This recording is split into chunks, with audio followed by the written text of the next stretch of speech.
I asked you guys today, what is your opinion of Brent Venables, head coach at Oklahoma? We got more responses on this, I kid you not, than any other head coach I've asked you about. And I was a little surprised. Maybe it's because they were at Big 12 Media Days today. Maybe it's because you guys had a whole lot to say about Brent Venables. I think back to last year, and I think back to him taking that job, and it was the stunner of all stunners that Lincoln Riley left there. So Brent Venables comes in. I do not think the average person has appreciation for what a new head coach faces today in college football. It's always been hard to be a new head coach. I think it's never been more difficult to be a new head coach. You've always had to deal with learning how to manage people. You've always had to deal with implementing not only your preferred schemes, but your philosophy. You're taking your thumb and you're just pressing it against an organization of hundreds of people. And hopefully when you pull that thumb away, whichever print you just put on that program leads to success. That's nerve-wracking, especially if you've never led an organization before. You've always had that stuff. You've always had, can you adjust personally? How does your family deal with being in the spotlight? And I know some people dismiss that stuff. That's real stuff. But everyone's always dealt with that. Imagine being a new head coach at a major program that's not used to losing at all. There is no rebuild year at Oklahoma, at least in most of our lifetimes there hasn't been. And you're being thrown right into the middle of an era where NIL is now a thing. The transfer portal is now a thing. Oh, and by the way, you had extremely unique roster circumstances with the way Riley left in conjunction with those things being in place. And it was like being dropped in the middle of a hurricane. And I don't think odds makers did him any favors last year when Oklahoma, odds-wise, was right up there near the top of the board. And as it turns out, it was always foolish. They whiffed on that one. A lot of us did. I'm not blaming Vegas. I mean, it's not like I picked Oklahoma to go 6-7 last year. But was last year really as it appears?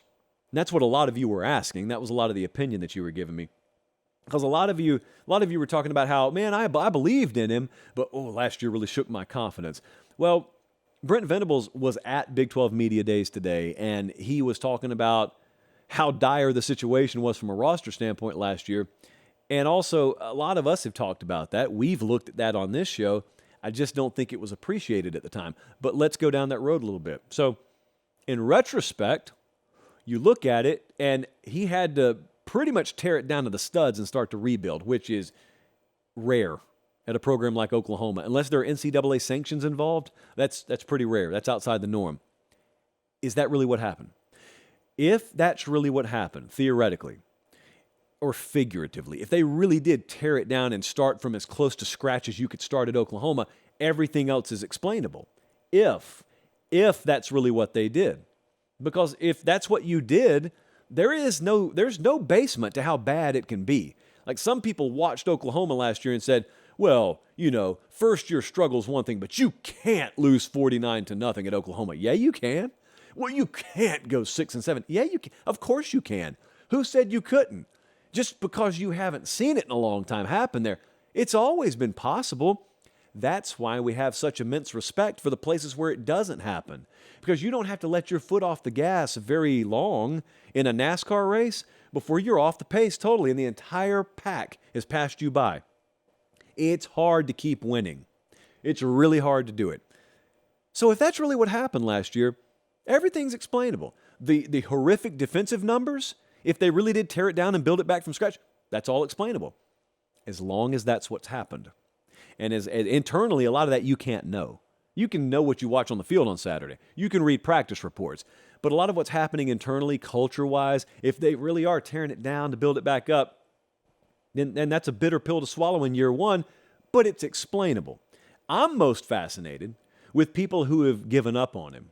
Now, I always wish that I could just get a focus group of 100 of you, and myself included, and we could all wager really substantial money, like money that we can't afford to lose, on our opinion of any given topic. So in this case, if you're giving up on Brent Venables, you're saying he's not going to win at Oklahoma. You've seen everything you think you need to see after one football season, and it happens to be the guy's first year ever as a head coach. That fascinates me. Maybe you end up being right. That fascinates me. I would never tell you, I think I've seen enough of that guy after year one.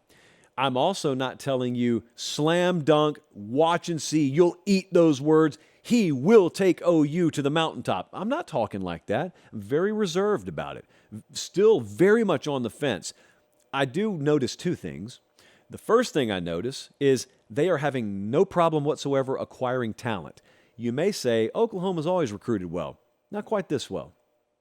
Not quite this well.